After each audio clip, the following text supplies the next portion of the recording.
तो बच्चों हम लोग अब स्टार्ट करते हैं exercise 8A and the chapter number 8 further differentiation.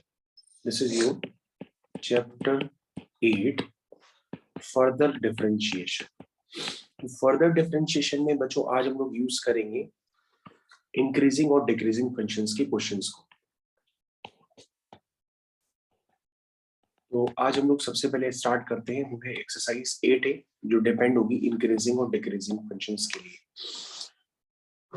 और ये आपका बच्चों पेज नंबर होगा 215। This is your page 215 pure mathematics. Question number 1 इसमें लिखा हुआ है find the set of values of x for which each of the following is increasing. तो बच्चों इसकी जो एनालिसिस ये होती है कि अगर कोई इंक्रीजिंग फंक्शन होता है तो इंक्रीजिंग फंक्शन आपको कुछ इस तरह से नजर आएगा कि वो इंक्रीज कर रहा है। अगर हम इंक्रीजिंग फंक्शन को ध्यान से देखें तो किसी भी पॉइंट को अगर हम उस पर ले लें और किसी भी पॉइंट पर अगर हम टैंजेंट ड्रॉ करें तो वो टैंजेंट बच्चों इस तरह से वो ड्रॉ होगी, ठीक है। और अगर आप टैंजेंट का स्लोप देखें तो स्लोप का मतलब ये होता है कि एक्स एक्सिस से एंटी क्लॉकवाइज डायरेक्शन में बनाया गया एंगल। और ये जो एंगल होता है बच्चों ये एक्यूट एंगल होता है, यानी कि ये 0 से 90 के बीच में लाई करता है। अगर हम इसका स्लोप निकालेंगे दैट मींस tan थीटा निकालेंगे, जहां पे थीटा 0 से 90 के बीच में निकालेंगे तो tan थीटा आपका पॉजिटिव आएगा। क्या आएगा? पॉजिटिव आएगा 100%। इसका मतलब tan थीटा एक स्लोप है, स्लोप पॉजिटिव आ रहा है। इसका मतलब ये हुआ कि इस फंक्शन का जो डेरिवेटिव होगा वो ऑलवेज क्या होगा? इंक्रीजिंग फंक्शन के लिए ग्रेटर देन 0 होगा। तो ये बात बच्चों आपको समझ में आनी चाहिए और यही सेम कहानी आपको डिक्रीजिंग फंक्शंस में यूज करनी होती है। आप फिर से एक ग्राफ बनाएंगे और एक डिक्रीजिंग फंक्शन का ग्राफ बनाएंगे। तो बच्चों ये एक डिक्रीजिंग फंक्शन है। और अगर आपने इस तरह की ग्राफ कभी देखे नहीं है किसी कर्व के तो वो भी मैं आपको बता देता हूँ। जैसे अगर आपके पास y इज इक्वल टू 2 की पावर x हो, y इज इक्वल टू 3 की पावर x हो, या आप ऐसे समझ लीजिए y is equal to a की पावर x हो, जहां पे जो उसका बेस है a वो 1 से बड़ा हो, तो ऐसे केस में जितने भी ग्राफ बनते हैं वो सब इंक्रीजिंग होते हैं। लेकिन y इज इक्वल टू 1/2 की पावर x हो, 1/3 की पावर x हो, 1/100 की पावर x हो, या y is equal to again a की पावर x हो, लेकिन a की वैल्यू 0.5, 0.6, 0.7, 0.88 यानी कि 0 से 1 के बीच में अगर लाई करती है, जैसे 1/2 क्या होता है? 0.5 होता है। वो अगर 0 से 1 के बीच में लाई करता है तो उसका डिक्रीजिंग ग्राफ होता है। और डिक्रीजिंग ग्राफ के लिए अगर आप उस पर टैंजेंट ड्रॉ करेंगे और टैंजेंट का फिर से स्लोप लेंगे तो आपकी बार आप पे एंगल एक्यूट ना होकर के ऑब्ट्यूज हो जाएगा, यानी कि 90 से बड़ा हो जाएगा। तो ऐसे केस में ये वाला एंगल 90 से 180 यानी कि सेकंड क्वाड्रेंट में होगा। और अगर हम स्लोप निकालेंगे डायरेक्ट टैंजेंट का that means tan theta which is obtuse angle line between 90 to 180, तो उसका जो स्लोप होगा डेरिवेटिव होगा वो क्या होगा? उस पॉइंट पे नेगेटिव हो जाएगा। तो बच्चों आपको सबसे पहले तो ये याद रखना है कि अगर फंक्शन स्ट्रिक्टली इंक्रीजिंग है तो आपको उसका डेरिवेटिव पॉजिटिव करना है, और फंक्शन अगर स्ट्रिक्टली डिक्रीजिंग है तो डेरिवेटिव उसका नेगेटिव करना है। पॉजिटिव करना है इंक्रीजिंग फंक्शन के लिए, नेगेटिव करना है डिक्रीजिंग फंक्शन के लिए। तो फर्स्ट क्वेश्चन है आपका, पहले क्वेश्चन का ए पार्ट अभी हमने स्टार्ट किया है। उसमें लिखा है fx is equal to x square minus 8x plus 2। अब बच्चों आप डिफरेंशिएशन की 7th एक्सरसाइज में इतनी बार कर चुके हैं कि आप डिफरेंशिएशन तो आप कर ही सकते हैं। आप क्या लिखेंगे? इसका डिफरेंशिएशन आएगा 2x माइनस 8। और स्ट्रिक्टली इंक्रीजिंग हम लोग बार बार नहीं लिखते, हम लोग शॉर्ट में ऊपर एरो का साइन बना लेते हैं, तो उससे पता पड़ जाता है कि इंक्रीजिंग फंक्शन है तो उसका डेरिवेटिव हम पॉजिटिव कर देते हैं। तो बच्चों आ जाएगा 2x माइनस 8 ग्रेटर देन 0। तो बच्चों इसमें से 2 कॉमन ले लेंगे तो x माइनस 4 ग्रेटर देन 0 हो जाएगा। अब हम क्या करते हैं कि इनइक्वालिटी में अगर कोई पॉजिटिव नंबर मल्टीप्लाई रहता है तो उसका कोई भी इफेक्ट नहीं पड़ता है। जैसे ये 2 क्या है? एक पॉजिटिव नंबर है, तो उसका कोई भी इफेक्ट यहाँ पे नहीं पड़ेगा। तो अगर हम नंबर लाइन पे ड्रॉ करेंगे तो नंबर लाइन पे आपको फैक्टर्स 0 करने होते हैं।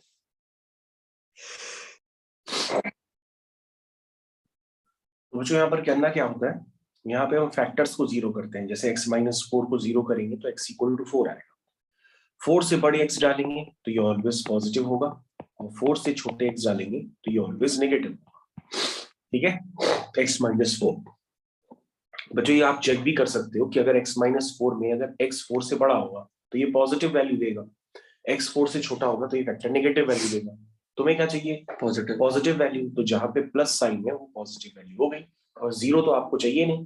तो x इक्वल टू 4 पे 0 भी हो सकता था, लेकिन आपको इक्वल टू 0 नहीं चाहिए। हमेशा x माइनस 4 0 से बढ़ा चाहिए, तो तभी हो सकता है जब x आपका क्या हो 4 से बढ़ा। तो बच्चों आप आंसर लिखेंगे x belong to 4 to infinity, ये आंसर को लिखने का मेथड होता है। और बच्चों और भी लिख सकते हैं, लेकिन बेटर यही रहेगा कि आप 4 से इंफिनिटी को ही लिखिए, ठीक है। चलिए, तो बच्चों यहाँ पर ऐसे काफी सारे क्वेश्चंस आपको करने के लिए मिलेंगे। अब हम ऐसा करते हैं कि फर्स्ट क्वेश्चन का ई पार्ट करते हैं। फर्स्ट क्वेश्चन का ई पार्ट, उसमें क्या लिखा है, उसमें लिखा है कि आपके पास जो fx है वो है 2x cube minus 15x square plus 24x plus 6। यहां से f डैश x आएगा, f डैश x को ग्रेटर देन 0 कर दिया, ये 3 2 या 6x square 30x plus 24 greater than 0। अब बच्चों इसमें से हम 6 कॉमन ले लेंगे, तो ये हो जाएगा x स्क्वायर 6 5 या 30 6 4 या 24 ग्रेटर देन 0। तो ये हो गया 6 टाइम्स। अब बच्चों हम लोग क्या करेंगे, इसके फैक्टर करने की कोशिश करेंगे। 4 1 जा 4 लिखते हैं, अगर होता है फैक्टर तो ठीक है, तो 4 1 जा 4 भी होता है और -4 -1 -5 भी होता है। तो मैंने इस तरह से इसकी ब्रेकिंग कर दी है। मेरे ख्याल से आपको फैक्टराइजेशन क्लियर है। और उसमें से x कॉमन लेते हैं, x -4 -1 कॉमन लेते हैं, x -4 ग्रेटर देन 0। 6 ये हो गया x -4 x -1 ग्रेटर देन 0। अब हम लोग क्या करते हैं, इसको नंबर लाइन पे ट्रेस करते हैं, जितने भी पॉइंट्स हैं। पहले को 0 करेंगे तो 1 आएगा, दूसरे को 0 करेंगे तो 4 आएगा, ठीक है। उसके बाद बच्चों हम लोग ने यहाँ पे वेवी कर्व पैटर्न फॉलो करते हैं। वेवी कर्व पैटर्न ये कहता है कि आप सबसे पहले 4 सबसे आखिरी वाला पॉइंट है राइट हैंड साइड में, उसके आगे हमेशा आप प्लस लिखेंगे या वेव को चलाएंगे। तो वेव ऐसे चलती है बच्चों, 4 फिर नीचे हो जाएगी वेव, फिर 1 से क्रॉस करते हुए फिर से निकलेगी, यानी ऊपर है तो प्लस, नीचे है तो माइनस, ऊपर है तो प्लस, नीचे है तो माइनस। इस तरह से वेव बच्चों चलती चली जाती है। और बच्चों आपको हमेशा एक्सट्रीम पॉइंट्स में माइनस इंफिनिटी और प्लस इंफिनिटी लिखना होता है, ये आप जरूर लिख लिया करिए, तभी आप प्रॉपर सोल्यूशन लिखेंगे। जहां बच्चों प्लस होता है वो ग्रेटर देन 0 का पार्ट होता है, जहां पे माइनस होता है वो लेस देन 0 का पार्ट होता है। तो यहाँ पर आपके पास ग्रेटर देन 0 लिखा हुआ है, तो ग्रेटर देन 0 वाला रीजन मैं आपको इंडिकेट करके दे रहा हूँ, जहां पे प्लस है, यानी कि माइनस इंफिनिटी से 1, और 1 नहीं लेंगे क्योंकि 1 ले लेंगे x तो ये 0 हो जाएगा और आपको इक्वल टू 0 नहीं चाहिए। उसके बाद 4 से इंफिनिटी, क्योंकि यहाँ पे भी प्लस का साइन है तो आपके ये दो रीजन बन जाएंगे। और अगर लेस देन 0 होता तो आपका रीजन 1 से 4 वाला होता। तो बच्चों आपका जो प्रॉपर सॉल्यूशन बना, जो आपको लिखना होता है, जैसे माइनस इंफिनिटी से 1 यूनियन 4 से इंफिनिटी। और अगर आप इस तरह से लिख रहे हैं तो ये कुछ ही देर तक सॉल्यूशन चल पाएगा। उसके बाद ये सॉल्यूशन आप इसको लिखने भी सही ढंग से कंफर्टेबल नहीं होंगे। तो सॉल्यूशन जो है बच्चों आपको इसी तरह से लिखना है जैसे मैं आपको समझा रहा हूँ, यानी कि सॉल्यूशन में आप इंफिनिटी वगैरह टाइप के वर्ड जरूर यूज करिए, वो नहीं यूज करेंगे तो क्वेश्चन गड़बड़ होगा। चलिए, काफी एक्सप्लेन कर दिया इसको। अब पहले क्वेश्चन का हम एफ पार्ट करते हैं, उससे आपको और भी सीखने को मिलने वाला है। पहले क्वेश्चन का एफ पार्ट, तो जिनके पास बुक्स हैं वो बुक्स खोल के बैठे, बुक्स नहीं है तो मैं क्वेश्चंस पूरे एक्सप्लेन कर रहा हूँ, सिर्फ आपको देखना है। 16 plus 16x minus x square minus x cube. ठीक है, स्टार्ट करते हैं। सबसे पहले यहाँ पर हम क्या करेंगे, इसका डेरिवेटिव निकालते हैं, which is f dash x is equal to 16 का डेरिवेटिव क्या हो जाएगा, 0 हो जाएगा। 16x का 16 हो जाएगा, ये हो जाएगा -2x और ये हो जाएगा -3x। अब बच्चों जिसको हम लोग क्या करते हैं, स्ट्रिक्टली इंक्रीजिंग ही है फर्स्ट क्वेश्चन में, तो हम f dash x को ग्रेटर देन 0 कर देंगे। तो ये हो जाएगा माइनस का 3x स्क्वायर माइनस का 2x प्लस का 16 ग्रेटर देन 0। ठीक है, अब हम क्या करते हैं, आपके पास जो क्वाड्रेटिक इक्वेशन होती है उसमें हाईएस्ट डिग्री का कोएफिशिएंट पॉजिटिव होता है, तो आप क्या करिए, इसमें माइनस का मल्टीप्लाई कर दीजिए, तो ये हो जाएगा 3x square plus 2x minus 16 less than 0। अब बच्चों ये स्टेप आपको देखना होगा, आपने अपनी इनइक्वालिटी को कंफर्टेबल सॉल्व करने के लिए क्वाड्रेटिक इक्वेशन की फैक्टराइजेशन करने के लिए माइनस मल्टीप्लाई किया। तो बच्चों आपको याद रखना होगा, माइनस का मल्टीप्लाई करने पर इक्वेशन का साइन रिवर्स हो जाता है, ये मेन पॉइंट है। चलिए, अब बच्चों हम लोग इसके फैक्टर करके देखते हैं। 16 2 जा 32 होता है, और कोई फैक्टर आप सोचिए जिससे आपके पास 32 16 3 जा 48 होता है। अब आपको सोचना है कि 48 आ जाए, तो बच्चों 8 और 6 क्या हुआ 8 और 6, तो ये हो गया 8x और 6x। तो 8 - 6 मैंने लिख दिया, 8 6 48 भी होता है और 8 - 6 2 भी होता है। मेरे ख्याल से आपको समझ में आ गया होगा। अब बच्चों x कॉमन लेंगे तो अंदर आएगा 3x + 8। यहाँ पे हम अगेन 3 बनाने के लिए 2 कॉमन लेंगे, यानी कि 3x + 8 less than 0। That means आपकी इनइक्वालिटी बन गई x - 2 और 3x + 8 लेस देन 0। अब बच्चों हम लोग नंबर लाइन बनाएंगे, वेवी कर्व पैटर्न को फिर से फॉलो करेंगे। अगर आपको नहीं समझ में आया तो आप दोबारा देखें। 8 - 2 सारे फैक्टर्स को 0 करेंगे तो सबसे छोटा फैक्टर से क्रिटिकल पॉइंट आएगा -8/3, ठीक है, और उसके बाद आएगा 2।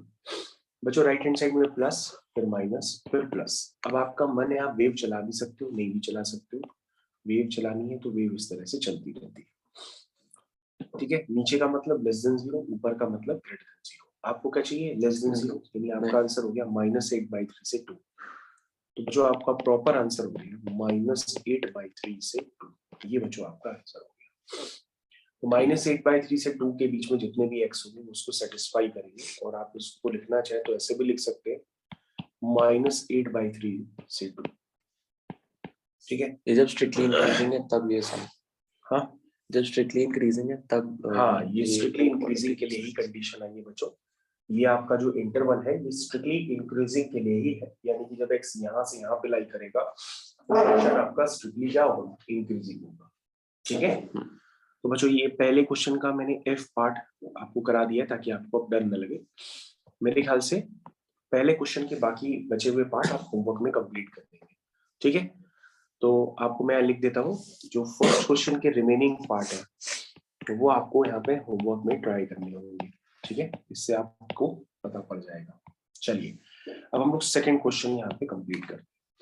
सेकंड क्वेश्चन में क्या लिखा हुआ है? Find the set of values of x for which each of the following is decreasing. तो दूसरे क्वेश्चन का ए पार्ट, उसमें लिखा है fx = 3x² - 8x + 2। ये है क्या लिखा है? डिक्रीजिंग। डिक्रीजिंग के लिए क्या होता है? f' less than 0। तो इसका f' आपको दिख ही रहा है, बहुत इजी है। 6x - 8 उसको लेस देन 0 कर लीजिए। चाहे तो आप कॉमन ले लीजिए, वैसे कॉमन ले लिया करिए तो प्रॉपर फैक्टर बन जाता है, क्योंकि हर बार कॉमन हम इसलिए लेते हैं ताकि x का कोफिशिएंट हमको क्या नजर आए? पॉजिटिव नजर आए। x का कोफिशिएंट पॉजिटिव होना चाहिए। चलिए पॉजिटिव तो है यहाँ पे। चलिए तो फैक्टर सही से लिख दीजिए आप। क्या कॉमन लेंगे? 2 2 3 जा 6x - 2 4 जा 8 लेस देन 0। चलिए अब आप क्या करेंगे? उसको 0 करेंगे तो 3x - 4 जब 0 होगा तो x की वैल्यू 4/3 आएगी। यहाँ पे प्लस होगा, यहाँ पे माइनस होगा।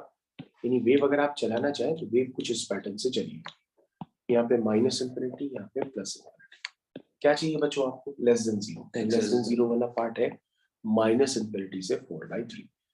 तो बच्चों अगर आपको उसको नंबर लाइन में दिखाना हो तो इस तरह से ट्रेसिंग भी करते हैं और 4/3 पे ओपन सर्कल बनाते हैं। ओपन सर्कल का मतलब 4/3 इंक्लूडेड नहीं है, और सर्कल अगर क्लोज कर देंगे, अंदर से भर देंगे उसको, तो 4/3 भी इंक्लूड हो जाता है। तो अगर नंबर लाइन पे आपको ट्रेस करना हो तो इस तरह से करते हैं। चलिए हाँ, तो वैसे नंबर लाइन में रिप्रेजेंटेशन आपसे नहीं पूछा जाएगा, ये छोटी क्लासेस में होता है। आपका आंसर हो गया -∞ से 4/3। ये आपका आंसर। तो बच्चों मेरे ख्याल से सेकंड क्वेश्चन का ए पार्ट सभी को क्लियर है। अब हम लोग करते हैं सेकंड क्वेश्चन का ई पार्ट। सेकंड क्वेश्चन के ई पार्ट में लिखा है fx = -40x + 13x² - x³। ऐसा कुछ लिखा हुआ है। चलिए अब आप f' निकालिए। तो ये आएगा -40 प्लस का 26x माइनस का 3x²।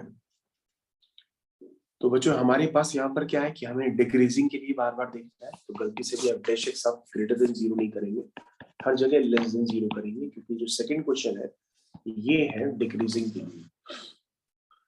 तो डेरिवेटिव निकाल लिया है, हम इसको प्रॉपर लिखते हैं, which is your -3x² plus 26x minus 40 which is less than 0। ठीक है, इसमें माइनस मल्टीप्लाई कर देते हैं, ये हो जाएगा 3x² minus 26x plus 40 greater than 0। ठीक है। यस अब बच्चों हम लोग देखते हैं इसके फैक्टर करने के लिए, शायद थोड़ा सा डिफिकल्ट फैक्टर है। 3 4 जा 12, 120 चाहिए ताकि 26 आ जाए। तो बच्चों 62 जा 120 होता है।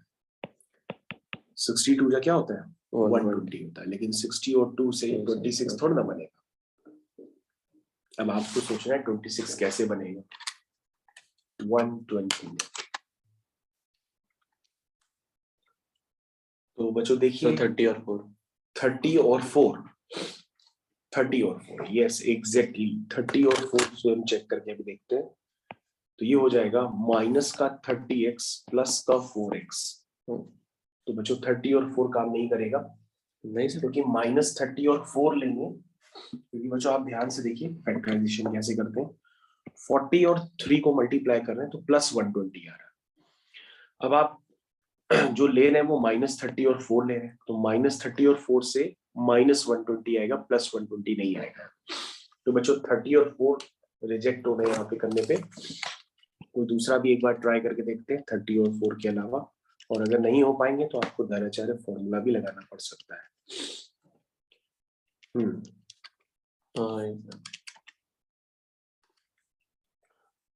तो अगर ऐसे केस में मान लीजिए आपके पास कैलकुलेटर नहीं है तो आप क्या करिए कि 120 के सारे फैक्टर्स लिख डाला करिए। जैसे हो गया 2 6 जा 12 0, 2 3 जा 6 0, 2 15 जा, फिर 3 5 जा, फिर 5 बन जा। यहाँ से बच्चों आपको ज्यादा अच्छी स्ट्रेटेजी पता पड़ सकती है। 3 2 जा 6, 6 2 जा 12, 12 5 जा 60, लेकिन काम नहीं बना। अगेन देखते हैं 5 3 जा 15, 2 2 जा 4, 4 2 जा 8।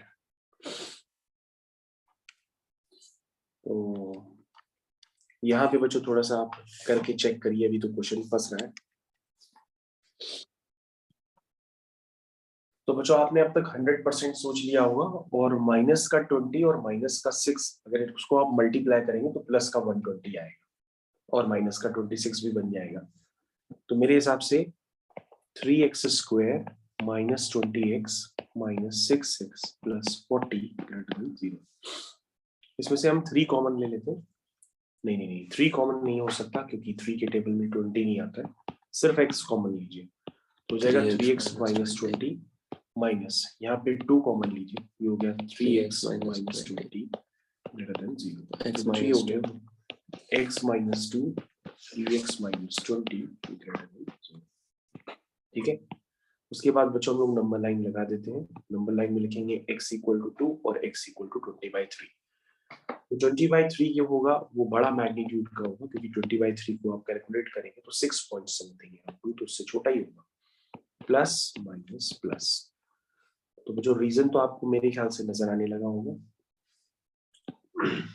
आगे रीजन, यस तो कौन सा रीजन है ग्रेटर देन 0 के लिए? क्योंकि बच्चों माइनस का मल्टीप्लाई किया था ना, तो इन इक्वेशन का साइन पलट गया था, इसकी वजह से अब आपको ग्रेटर देन 0 वाला रीजन देखना है। तो वो क्या माइनस इन्फिनिटी से 2 यूनियन 20/3 से इन्फिनिटी। तो आंसर लिख देते हैं माइनस इन्फिनिटी से 2 यूनियन 20/3 से इन्फिनिटी। ये बच्चों आपका प्रॉपर आंसर हो गया। ठीक है, ये आंसर 2 को बच्चों इस तरह से हटा देते, लेकिन सर्किल करते 20/3 को भी। सर क्वेश्चन नंबर 4 करें। क्वेश्चन नंबर 4, ठीक है बच्चों हम लोग बढ़ते हैं अब सीधा क्वेश्चन नंबर 3 को स्किप करते हैं। तो क्वेश्चन नंबर 3 इज होमवर्क, क्योंकि सर पेपर में ऐसे ही क्वेश्चन आते हैं। तो क्वेश्चन नंबर 4, ठीक है देखिए क्वेश्चन नंबर 4 में क्या लिखा हुआ है, लिखा a function f is defined fx is equal to 4/1 minus 2x, जहां पे x जो है वो आपका 1 से बड़ा है, और ये डेफिनेशन है जब x आपका 1 से बड़ा है। ठीक है, find an expression f dash x and determine whether the function is increasing, decreasing or neither। बच्चों ठीक है, इसको हम लोग करके देखते हैं। सबसे पहले यहाँ पे बच्चों क्वेश्चन में करेक्शन नहीं है, लेकिन चलो हम लोग इसको स्टार्ट कर लेते हैं सीधा, जो जो कह रहा वही करते हैं। सबसे पहले इसने f dash x का है, तो f dash x निकालने के लिए आप डिवीजन वाला फॉर्मूला मत यूज करिए, डायरेक्टली करिए। पहले उसको सही से लिख लीजिए, इसको ऐसे लिख लीजिए। अब आप इसका f dash x निकाल लीजिए, ये होगा u की पावर -1 वो होता है -1 अपॉन u स्क्वायर। भाई nx y -1 करेंगे तो ऊपर पावर -2 आएगी, नीचे पावर +2 हो जाएगी इंटू 2 और 1 - 2x का फिर से डिफरेंशिएशन करेंगे तो वो आएगा -2। जिसको u माना था बच्चों उसका दोबारा करना पड़ेगा तो वो -2 हो जाएगा। तो उसका आंसर आ जाएगा 8 अपॉन 1 - 2x का होल स्क्वायर। ये बच्चों आ गया, ये आपका f डैश x है। तो f डैश x का बच्चों एक्सप्रेशन आ गया, ये तो आपका एक आंसर हो गया। अब बच्चों आपको चेक करना है ये इंक्रीजिंग है डिक्रीजिंग है कुछ नहीं है क्या है, सब चेक करते हैं। तो बच्चों आप f डैश x को अगर आप ध्यान से देखें तो ये है आपका 8 अपॉन 1 - 2x का होल स्क्वायर। तो बच्चों अगर आप ध्यान से देखें तो नीचे परफेक्ट स्क्वायर है और परफेक्ट स्क्वायर किसी भी x पर आप यहाँ पे कोई भी वैल्यू डालिए, यहाँ पे कोई भी वैल्यू डालिए x की, तो यह ऑलवेज रहेगा पॉजिटिव। ध्यान से देखो ये क्या रहेगा, ऑलवेज पॉजिटिव रहेगा। ध्यान से देखो बच्चों अगर आप x1 - 2x के होल स्क्वायर में x की आप कुछ भी वैल्यू डालते रहेंगे पॉजिटिव, ये ऑलवेज पॉजिटिव रहेगा, यानी कभी ये नंबर लाइन पे साइन नहीं चेंज करेगा। ये बात आप समझ पा रहे हैं? मतलब ऐसा नहीं होगा कि आप हाफ से बड़े x डाले तो ये पॉजिटिव है, हाफ से छोटे x डाले तो नेगेटिव है, ऐसा नहीं होगा, ये ऑलवेज पॉजिटिव है। बस ये हाफ पे 0 हो जाएगा। तो आप हाफ वाले पॉइंट को थोड़ा सा ध्यान रखिएगा क्योंकि हाफ वाला पॉइंट अपने आंसर में नहीं लीजिएगा, ठीक है। तो तुम्हारा जो f डैश x है ये हर x के लिए क्या है, पॉजिटिव है। तो क्या लिखोगे, ये पॉजिटिव हर x के। तो इसका आंसर क्या लिखोगे, फंक्शन इज स्ट्रिक्टली इंक्रीजिंग और x belong to real number. लेकिन उसमें आंसर आपको एक हटाना पड़ेगा क्योंकि एक जगह ये 0 हो जाता है, तो 0 वाला पॉइंट हम लोग नहीं लेते। तो कहाँ पे 0 होगा, ये होगा x इक्वल टू हाफ पे। तो बच्चों हाफ को मैंने इस तरह से एक्सक्लूड कर दिया सेट का साइन बना के। और ऐसे भी लिख सकते हो x बिलोंग टू -इंफिनिटी से हाफ यूनियन हाफ से इंफिनिटी। इसमें भी बच्चों हाफ इंक्लूडेड नहीं है, ठीक है। आपके पास जैसा आंसर हो वैसा आप लिख सकते हैं।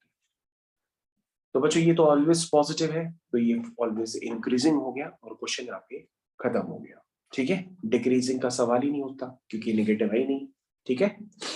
ये हो गया। तो बच्चों इसका एक बार आप आंसर जरूर चेक करिए फिर मेरे को कंफर्म करिए। तो मेरे ख्याल से बच्चों आपको आंसर आपका टैली हो गया, वो सही आंसर आ रहा है। f डैश x भी आपका मैच कर रहा है और ये ऑलवेज इंक्रीजिंग है, ठीक है। चलिए बच्चों हम दूसरे पेजेस अब बनाते हैं।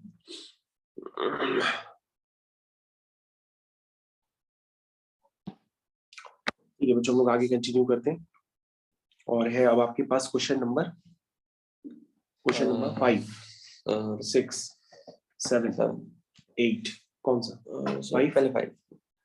तो क्वेश्चन नंबर बच्चों हम लोग पहले 5 कर लेते हैं। तो 5 में क्या लिखा हुआ है, 5 में लिखा हुआ है आपके पास fx is equal to 5 upon x plus 2 का whole square -2 upon x plus 2 -2 upon x plus 2,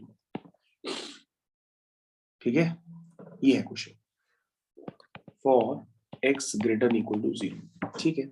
find an expression of f dash x और आपको बताना है ये इंक्रीजिंग है डिक्रीजिंग है या कुछ नहीं। चलिए जो स्टार्ट करते हैं। तो सबसे पहले बच्चों उसको हम प्रॉपर तरीके से लिख लेते हैं। ये हो गया 5 times x plus 2 whole power -2 -2 times x plus 2 whole power -1। इसका डेरिवेटिव निकालते हैं। Dash x is equal to n x n -1। तो बच्चों अगर आप प्रॉपर लिखना चाहें तो प्रॉपर लिख देते हैं। This is n x n -1। तो मैं फिर x प्लस 2 का फिर से करेंगे तो x का 1 आ जाएगा, 2 का 0 आ जाएगा, 1 आप लिखे या ना लिखे। फिर बच्चों होगा n मानी कि -1 नीचे आया x n -1। तो बच्चों डेरिवेटिव तो आपका आ गया, डेरिवेटिव निकल के आया है -10 upon x plus 2 whole power 3 plus 2 upon x plus 2 whole power 2। ये बच्चों आपका डेरिवेटिव प्रॉपर निकल के आ गया। इसको आप फिर से लिखना चाहें तो आप लिख सकते हैं, इसमें से 2 और x प्लस 2 को आप कॉमन ले लीजिए होल स्क्वायर को। तो ये बचेगा 2 5 जा 10, नीचे बचेगा x प्लस 2 और यहाँ आएगा प्लस 2 आप कॉमन ले चुके हैं तो यहाँ 1 आएगा और x प्लस 2 का होल स्क्वायर कॉमन ले चुके हैं तो 1 आएगा। तो आपका f डैश x आ गया 2 अपॉन x प्लस 2 का होल स्क्वायर। ये हो गया x प्लस 2 इसको सिंप्लीफाई करते हैं तो यहाँ पे -5 आएगा प्लस यहाँ पे x + 2 आएगा। तो ये बच्चों हो गया 2/x + 2 का whole square into this is your x - 3 upon x + 2। ये है बच्चों कुछ ऐसा एक्सप्रेशन निकल के आया, यानी कि f' आपका फिर से हम प्रॉपर लिखते हैं which is 2 times x - 3 upon x + 2 का होल क्यूब। ये है बच्चों आपका प्रॉपर f'। ठीक है, मेरे ख्याल से सभी बच्चों को समझ में आ गया हो। तो बच्चों जो इवन पावर के फैक्टर होते हैं वो ऑलवेज पॉजिटिव होते हैं, तो आप समझ चुके हैं, लेकिन ऑड पावर के फैक्टर्स जो होते हैं उसका नेचर समझ लीजिए कि वो कैसे ट्रीट किए जा सकते हैं। इसमें बच्चों अगर आप x - 2 से बड़े डालोगे तो ये पॉजिटिव रहेगा, x - 2 से छोटे डालोगे तो ये नेगेटिव रहेगा, क्योंकि बच्चों जैसी अंदर कोई नेगेटिव वैल्यू आएगी तो पावर ऑड होने की वजह से बाहर नेगेटिव आ जाएगी। तो कहने का मतलब ये है कि जब पावर ऑड होती है तो वो पावर 1 की तरह ही ट्रीट की जाती है। मतलब अगर आप x + 2 की होल पावर 3 लिखें या x + 2 की होल पावर 5 लिखें, आप उसको ट्रीट x + 2 की होल पावर 1 यानी कि सिर्फ x + 2 की तरह ही उसको ट्रीट करिए, नॉर्मल क्वेश्चन की तरह, है ना। और अगर हाँ इवन फैक्टर होता तो वहां पे ध्यान देना पड़ता है। चलिए, तो सबको बच्चों हम 0 करते हैं तो यहाँ नीचे से आएगा x + 2 की वैल्यू क्या आएगी, x + 2 की वैल्यू -2, नीचे से 0 आएगा, ऊपर से 3 आएगा। अब बच्चों ये पता लगाना है कि इंक्रीजिंग है डिक्रीजिंग है क्या नहीं है। चलिए करके देखते हैं। -2 हो गया, 3 हो गया, तो ये प्लस ये माइनस ये प्लस, ये बच्चों रीजन। अब बच्चों ये तो इंक्रीजिंग भी नजर आ रहा और डिक्रीजिंग भी नजर आ रहा, ठीक है ना। तो कैसे लिखेंगे इसमें, हम कहेंगे कि ये जो फंक्शन है इंक्रीजिंग होगा -∞ से -2 यूनियन 3 से इंफिनिटी, और डिक्रीजिंग होगा -2 से 3। ठीक है, तो सर ये नीदर नहीं होना चाहिए, इंक्रीजिंग भी है डिक्रीजिंग भी है, दोनों के इंटरवल्स अलग अलग हैं। एक बार आप आंसर चेक करिए। बच्चों ये क्वेश्चन जो है कि स्पेसिफिक इंटरवल में इंक्रीजिंग है और एक स्पेसिफिक इंटरवल में डिक्रीजिंग है, तो ऐसे केस में ये इंक्रीजिंग भी है डिक्रीजिंग भी है, तो ऐसा हम कहते हैं कि ये फंक्शन नाइदर वाले केस में आ जाएगा। हालांकि ये प्रॉपर जवाब नहीं हुआ, लेकिन आईजीसीएसई बोर्ड के अकॉर्डिंग जब फंक्शन इंक्रीजिंग और डिक्रीजिंग दोनों हो एक स्पेसिफिक इंटरवल में, तो उस केस में आपको नाइदर का जवाब देना पड़ता है। ठीक है, लेकिन अगर आप बिल्कुल सही से करते हैं क्वेश्चन को, तो आपको ये क्वेश्चन में प्रॉपर बताना पड़ेगा कि ये इंक्रीजिंग दूसरे इंटरवल में डिक्रीजिंग दूसरे इंटरवल में, और ऐसा पॉसिबल हो सकता है। तो ये इंक्रीज भी करेगा और फिर डिक्रीज भी करेगा। लेकिन अगर इंक्रीजिंग और डिक्रीजिंग आपके पास दोनों एक साथ चल रहे हैं, मतलब, तो ऐसे केस में आप नाइदर लिख लीजिएगा अकॉर्डिंग टू आईजीसीएसई बोर्ड। चलिए, तो हम यहाँ पे नाइदर आंसर लिख देते हैं। तो this is your answer is neither.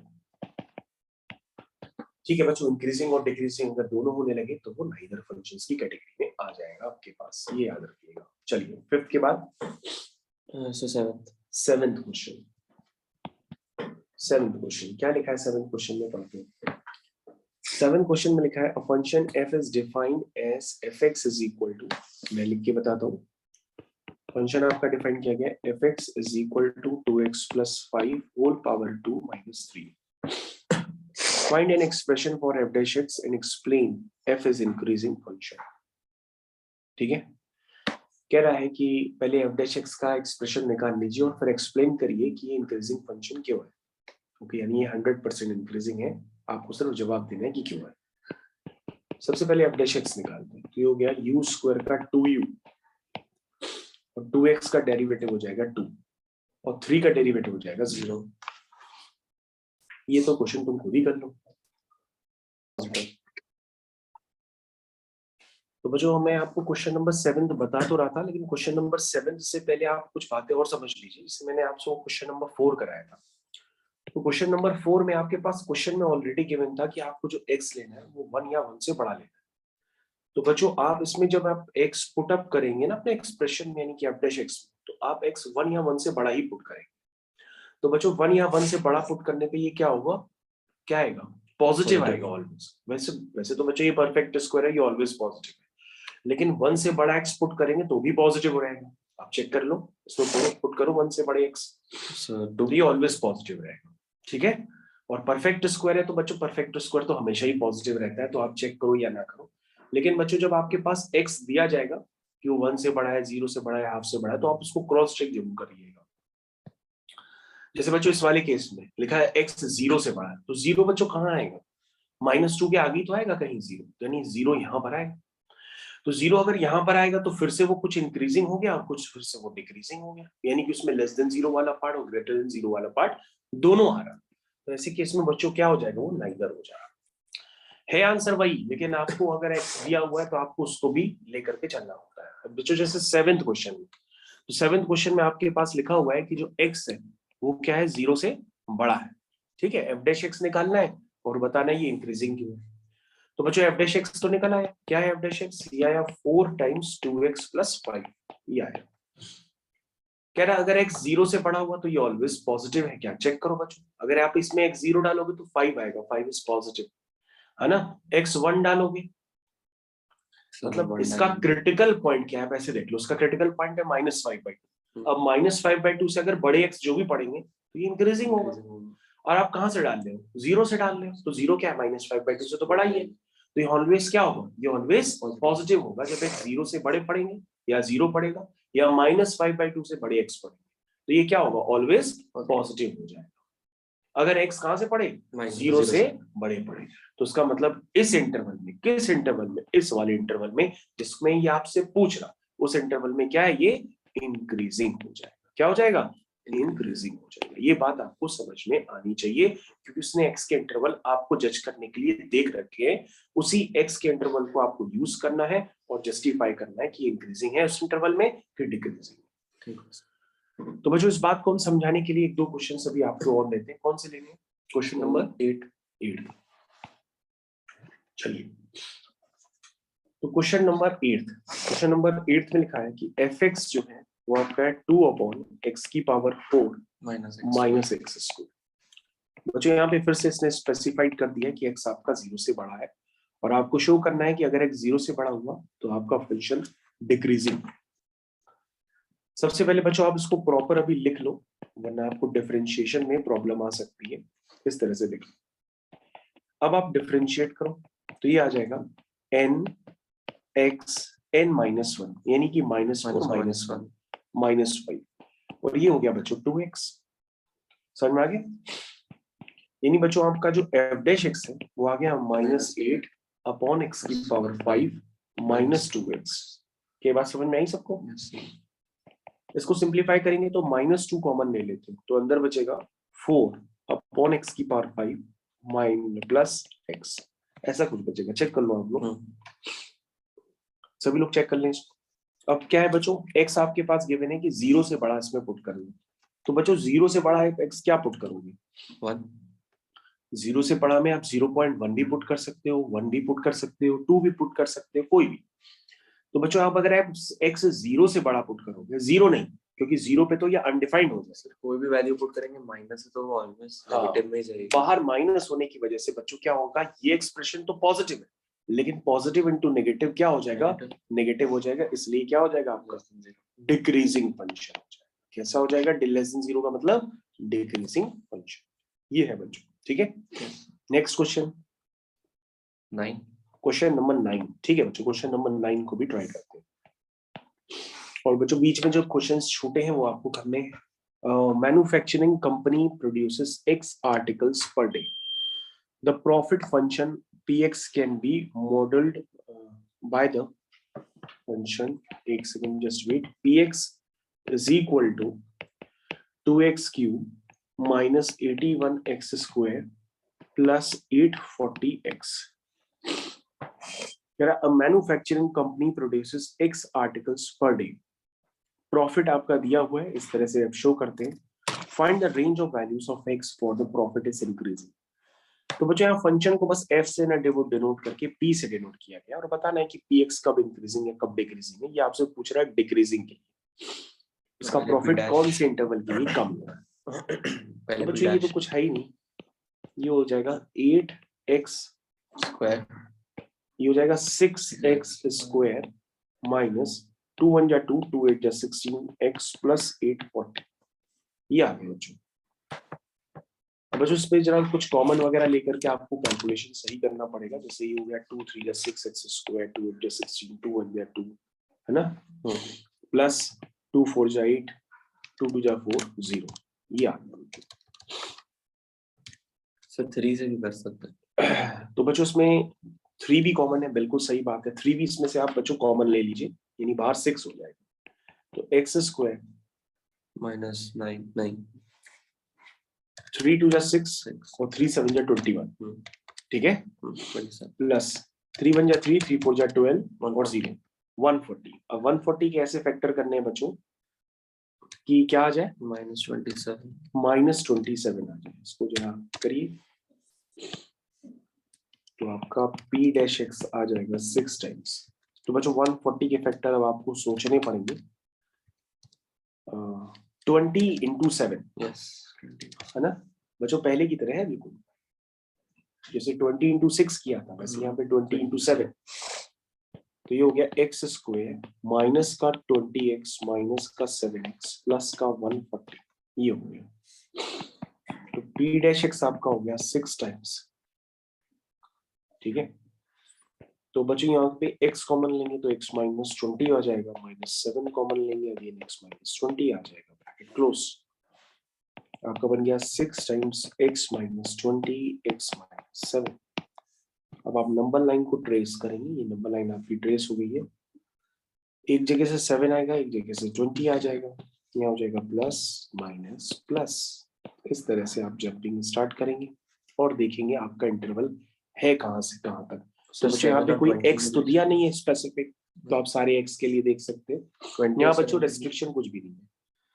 और डिक्रीजिंग प्रॉफिट के लिए बच्चों आपको बताना पड़ेगा कि x यानी मिलाई करना चाहिए 7 से लेकर 20 हो गया। डिक्रीजिंग प्रॉफिट के लिए आप लेस देन 0 करेंगे और यहाँ लिख देंगे for decreasing profit, for decreasing profit x should be p dash x should be less than 0, है ना, p dash x less than 0। तो उससे आपका ये आंसर निकल गया, हो गया बच्चों। क्वेश्चन नंबर 9 कंप्लीट हो गया। Next question. ओके बच्चों, तो ये वाली एक्सरसाइज बच्चों आपकी फिनिश हो चुकी है और ये एक्सरसाइज आपकी थी एक्सरसाइज 8A। तो ये आपका चैप्टर वाला फिनिश हो गया।